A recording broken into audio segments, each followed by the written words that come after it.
191% increase. I'm gonna say that again.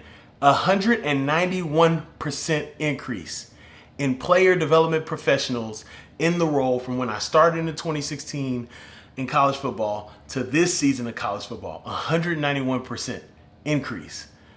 Player development is booming. And we're going to talk about player development's meteoric growth in today's episode.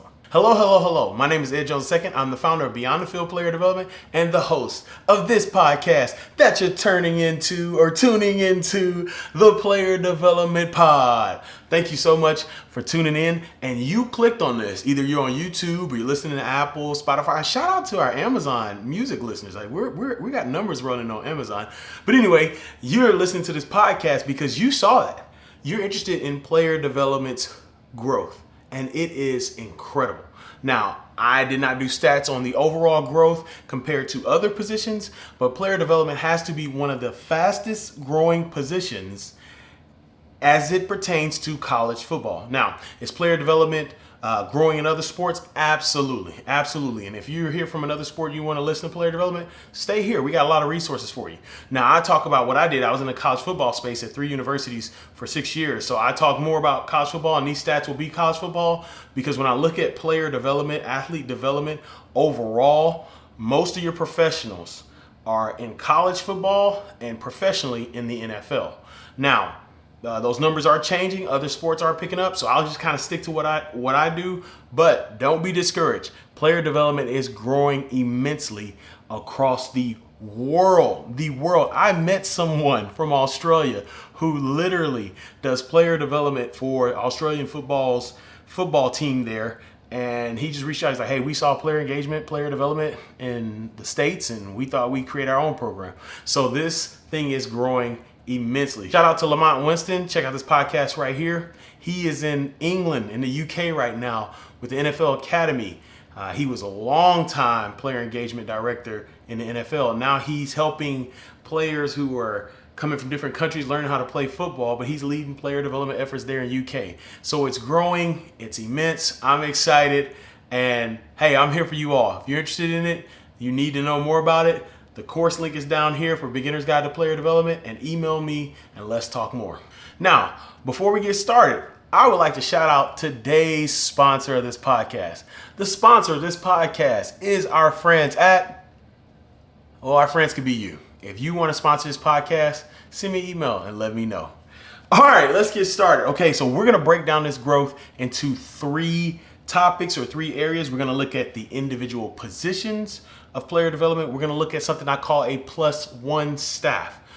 These are player development programs who have more than one person in the role. And then we will look at programs that do not have player development. Once again, all these stats come from Division I FBS college football here in the United States. And as I talked about 191% growth in player development, I look at my notes and realize it's been 192% growth. So I edited these actually talking on the phone yesterday because I found out someone called me about someone who's in player development who, when I did the research, their title didn't say player development, but found out they're in player development. So even during this episode, sorry about that, but it is 192% increase in professionals in the player development position from 2016 to 2023. There's been a 192% increase of those who are in the player development role in college football. So that's incredible. That is incredible. That when I started in 2016, there were 53 people. 53 people. Okay, 53 people. I believe at 48 different programs, but there's 53 of us in player development. And I'll do an episode about what I would have done if I would have started over in player development. But anyway, there were 53 people. In 2023, there were 155 people in the role. I'm going to say that again. In 2016, there were 53. In 2023, there were 155. And just like you saw me earlier when I talked about going from 191 to 192%, like who knows how many people out there, their titles don't necessarily say they do player development. So this number could be higher, but the base of it is you see the immense growth in those who are in the player development role. Now, out of those 155 people in player development in 2023, I found out that 70 of them were new. 70. So that's about 45%. And what I did when I went through is I had a chart that basically looks through every single program, who's in the role, 2022. I look at 2023. If someone's new at a school, I highlight it.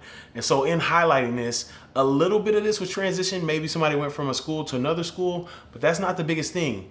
It is a lot of new people in the role. When I went back and looked at 2016, I look at the names, I just skimmed them. A lot of those names aren't still currently in the role. And so maybe that's another episode. I'll dive into why there can be, turnover or a lot of new opportunities in player development. I honestly think they're just creating new positions. But there were 70 new people. For you all that want to get in player development, that is huge. 45% of the player development professionals that are working right now are new to the role, maybe transition from another school, maybe transition from another side of athletics, but they are new to the role. And the last stat, there is a 21% increase from those professionals last year in 2022 to this year in 2023. So last year's numbers of those in a role went from 128. So in 2022, there were 128 people. In 2023, there were 155. So that shows you there, 20% increase.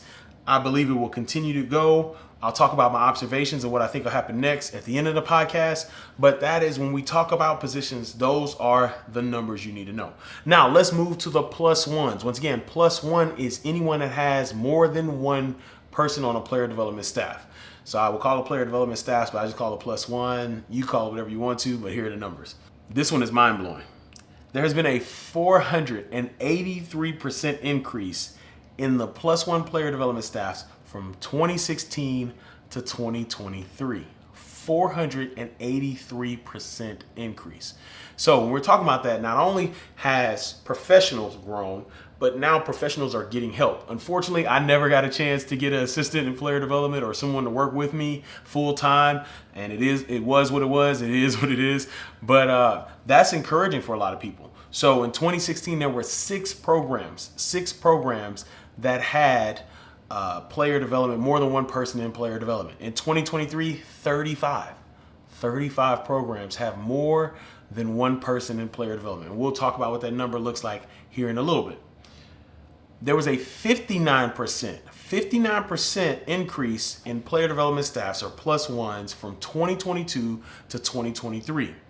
59% increase in 1 year. That's pretty good. If I was putting my money in a bank account, hey, all these numbers, take get my money out now. Well, you know what? Actually, I'll probably leave it in there because it's continuing to grow. So I think that's what they say. Anyway, there's a 59% increase in plus one staffs from 2022 to 2023. This went from 22. There were 22 college football programs that had more than one person in player development to 35. Hey, look, once again, if you have someone on your staff, thank them. Make space for them. That is huge. It's a lot to do in a role, and having help is huge. All right, the last stat here for the plus one or the player development staffs, out of the possible 91 programs, so there are 91 programs that have player development right now in college football. Out of the 91, 38% have more than one person in the player development staff. 38%. That's a good number. That's a good number in player development. Because in 2016, it was 12%. It was 12%. So you're starting to see these numbers rise. Like I said, you're starting to see more player development position. I saw a player development position this week. Power 5 school and the ACC was looking for assistant director of player engagement. Once again, these are great things I love to see because that means that people are understanding the role and people are getting help in this beautiful profession and role that people are doing for college football programs and around the world in player development. All right, now let's talk about those who do not have player development. And I'll talk about my observations because I don't want to boo immediately. We're not going to boo. No boo. There are reasons why some people do not have player development. All right, we're seeing a 31% decrease in programs without player development from 2016 to 2023. So in 2016, there were 80 programs, 80 who did not have player development. In 2023, there's 42. So you're seeing that drop. Once again, if we're talking about player development numbers skyrocketing, then the number of programs who do not have player development has to decrease. It has to happen. All right, number 2, there's been a 1% decrease in programs who do not have player development from 2022 to 2023. Once again, as this number grows, you're going to see these numbers, certain numbers of programs who do not have player development decrease as well. So 1% is better than nothing. And then the third point about programs without player development, I think the biggest thing I noticed with the conferences who do not have player development as widely as other conferences are your group of 5 conferences. So most of your Power 5 conferences have player development. Some conferences have it at every single school. Some conferences don't have it at a few, but most of all your Power 5 schools, so SEC, ACC, Big 10, Big 12, Pac 12, they have player development. Your group of 5 schools, some do. You'll be shocked. There are a lot of conferences that have it as well. So these 4 conferences do not have a player development role trend, if you will, with the football programs in their conference. And those are the CUSA, the MAC, the Mountain West, and Sun Belt. Now, if you know those conferences, Power 5, if you know the structure of Power 5 and Group of 5 and resources, I can understand why those 4 conferences may not have someone in the player development role. But they probably do have someone servicing the football players. Shout out to all my student athlete development professionals who are making it happen.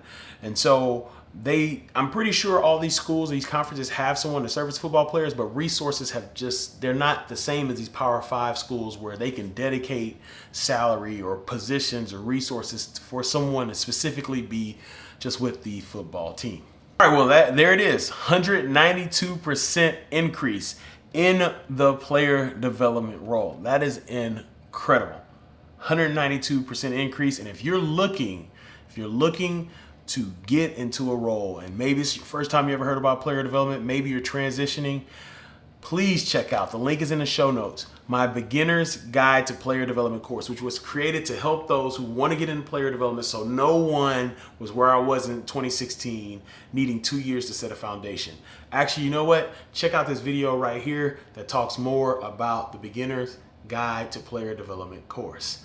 Thank you so much for checking this out. Let's go. I'm so excited for this growth. Now you go out and create generational impact. Don't wait. Create that generational impact today.